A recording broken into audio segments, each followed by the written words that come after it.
আপনারা দেখছেন মুর্শিদাবাদ মিডিয়া সত্য খবর এখন আপনার নাগালে। আমাদের চ্যানেল সাবস্ক্রাইব করুন, দেখতে থাকুন, সঙ্গে থাকুন।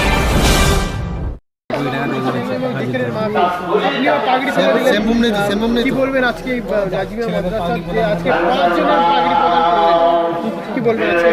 শরীফে অনেক মাদ্রাসা আছে, হাফিজি মাদ্রাসা আছে, খানকি মাদ্রাসা আছে, সিনিয়র মাদ্রাসা আছে, হাই মাদ্রাসা আছে। তবে আজকে যে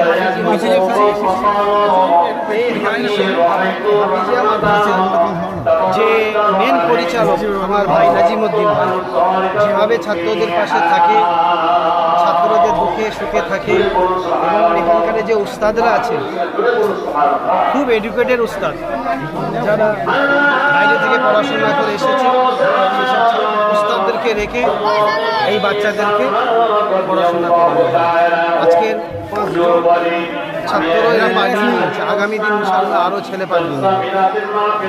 এই দরবারে 13 কোটি টাকা দেবেন বললেন, দীর্ঘদিন যেটা অভিযোগ করছেন নাজিমউদ্দিন সাহেব, 10 বছরে কোনো উন্নয়ন হয়, কোনো কাজ হয়নি বলছেন।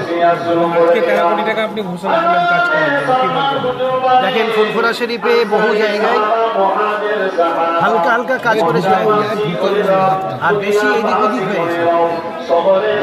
যে যারা এদিক ওদিক করে তারা এখন বড় বড় কথা বলছে, কেন? তাদের স্বার্থে আঘাত করেছে।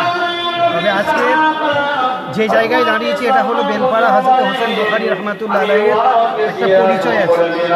এই জায়গায় কোনো উন্নয়ন হয়নি, একটা বাতি পর্যন্ত দেওয়া হয়নি।